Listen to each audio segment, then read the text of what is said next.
Assalamualaikum warahmatullahi wabarakatuh.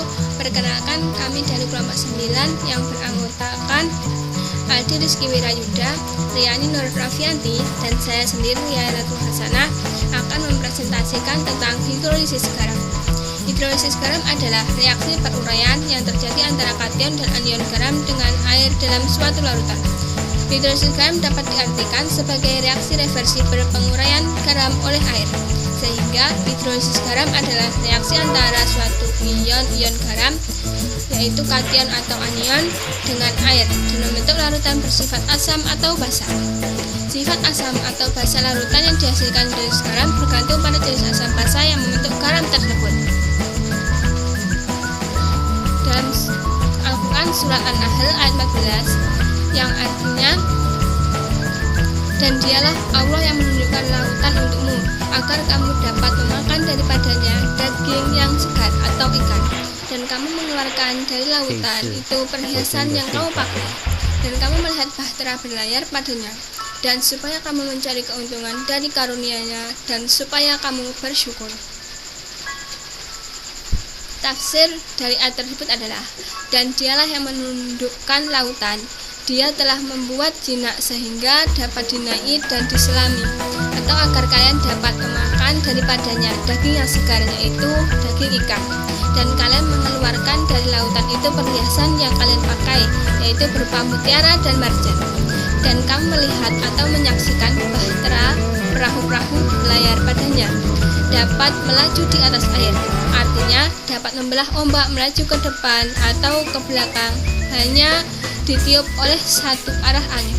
Dan supaya kalian mencari, lafal ini diatofkan kepada lafal tidak ulu, artinya supaya kalian mencari keuntungan atau dari karunia Allah Subhanahu wa Ta'ala lewat berniaga, dan supaya kalian bersyukur kepada Allah Subhanahu wa Ta'ala atas karunia itu. Macam-macam dan ciri-ciri garam yang terhidrolisis. Yang pertama, garam yang terbentuk dari asam lemah dan basa kuat. Garam yang berasal dari asam lemah dan basa kuat dalam air mengalami hidrolisis sebagian, karena salah satu komponen garam atau anion dan asam lemah mengalami hidrolisis menghasilkan ion OH-, maka pH lebih dari 7, sehingga larutan garam bersifat basa. Yang kedua, garam yang terbentuk dari asam kuat dan basa lemah. Garam yang berasal dari asam kuat dan basa lemah dalam air mengalami hidrolisis sebagian karena salah satu komponen garam atau kation basa lemah mengalami hidrolisis menghasilkan ion H+, maka pH kurang dari 7, sehingga larutan garam bersifat asam. Yang ketiga, garam yang berasal dari asam lemah dan basa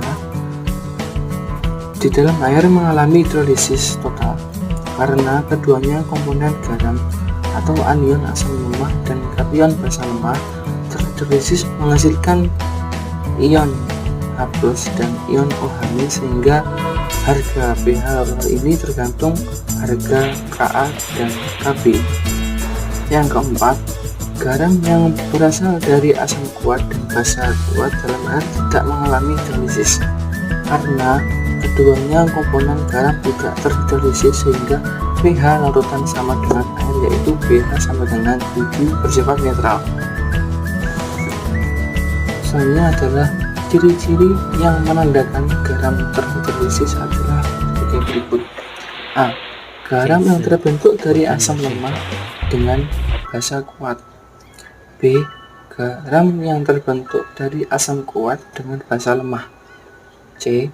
Garam yang terbentuk dari asam lemah dengan basa lemah. Hubungan KH, KW dengan OH- atau H+, larutan garam yang terhidrolisis. 1. Garam yang terbentuk dari asam lemah dan basa kuat. Garam yang berasal dari asam lemah dan basa kuat dalam air mengalami hidrolisis sebagian, karena salah satu komponen garam atau anion dan asam lemah mengalami hidrolisis menghasilkan ion OH-, maka pH lebih besar dari 7, sehingga larutan garam bersifat basa.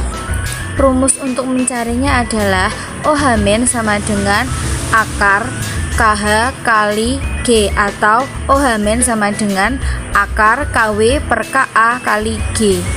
Keterangannya, KH sama dengan konstanta hidrolisis, KW konstanta air, KA konstanta asam, dan G adalah konsentrasi garam. Contoh soal, jika 50 ml larutan KOH 0,5 m dicampurkan dengan 50 ml larutan CH3COOH 0,5 m, hitunglah pH campuran yang terjadi jika Ka sama dengan 10-6. Jawab, KOH ditambah CH3COOH sama dengan CH3COO, K ditambah H2O. Nah, kita bisa lihat jika T sama dengan 0, kemudian reaksinya dan hasil setelah reaksi sebagaimana yang terlampir. CH3COO sama dengan 25 milimol per 100 ml sama dengan 0,25 m. OH- sama dengan akar KW per KA kali G sama dengan akar 10 pangkat min 14 per 10 pangkat min 6 kali 25 kali 10 pangkat min 2 sama dengan 5 kali 10 pangkat min 5. POH sama dengan min log 5 kali 10 pangkat min 5 sama dengan 5 min log 5. pH sama dengan 14 min 5 kurung buka 5 dikurangi log 5 kurung tutup sama dengan 9 ditambah log 5. Nah, yang selanjutnya yang kedua adalah garam yang terbentuk dari asam kuat dan basa lemah. Garam yang berasal dari asam kuat dan basa lemah dalam air mengalami hidrolisis sebagian karena salah satu komponen garam atau kation basa lemah mengalami hidrolisis menghasilkan ion H+, maka pH kurang dari 7 sehingga larutan garam bersifat asam. Rumusnya adalah H+ sama dengan akar KH dikali G atau H+ sama dengan akar KW per KB dikali G.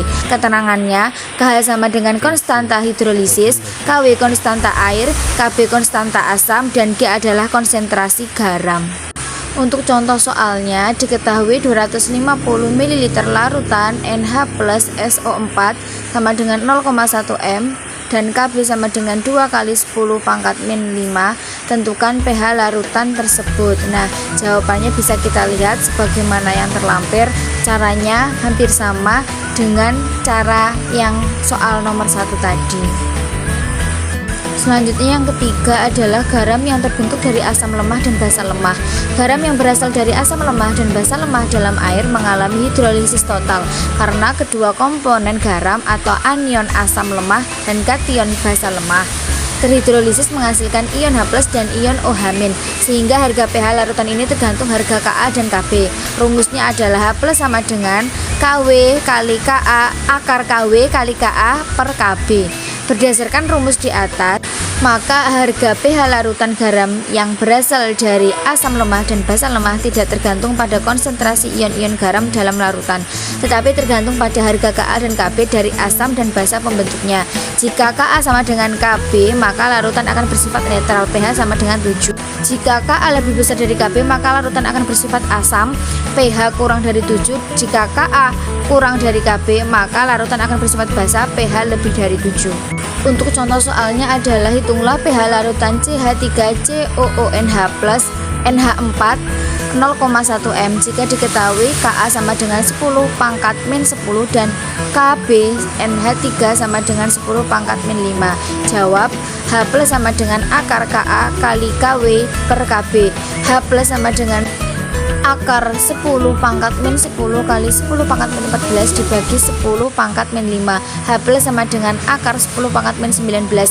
pH sama dengan min log kurung buka 10 pangkat min 19 kurung tutup pangkat setengah sama dengan setengah kurung buka min log kali 10 pangkat min 19 sama dengan 8,5. Nah, yang keempat adalah garam yang terbentuk dari asam kuat dan basa kuat.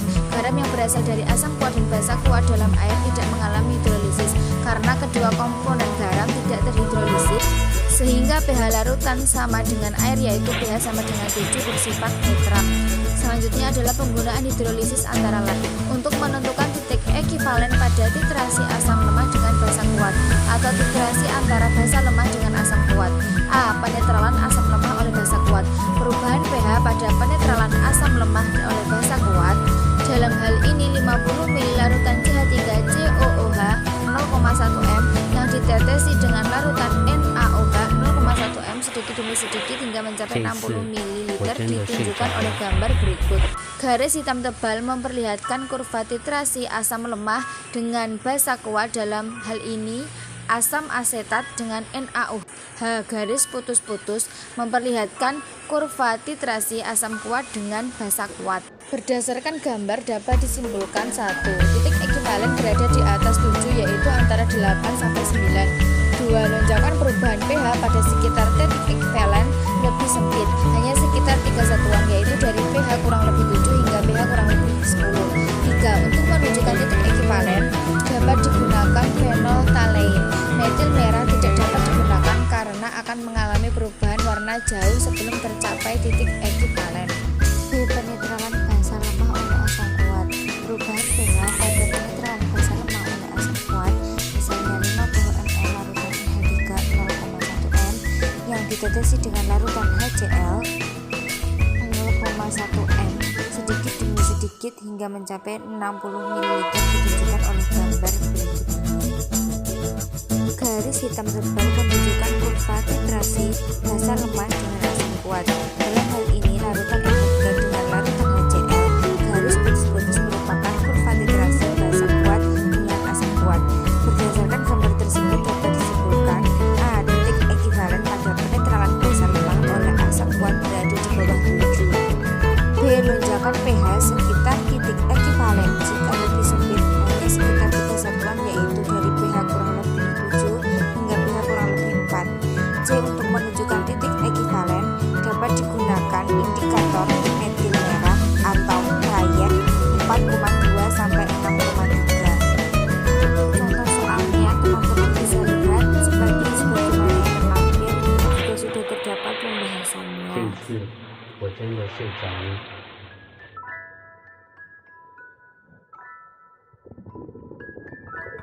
Larutan pencuci. Dalam laboratorium atau dalam industri digunakan larutan natrium karbonat Na2CO3 atau NaHCO3 dan bukan larutan NaOH. Misalnya kulit terkena asam kuat, segera dicuci dengan larutan Na2CO3 atau NaHCO3 dan bukan larutan NaOH. Sebaliknya, jika kulit terkena basa kuat, dicuci dengan larutan amonium klorida bukan larutan HCl. Cukup sekian presentasi dari kami. Apabila ada kurang lebihnya kami mohon maaf yang sebesar-besarnya.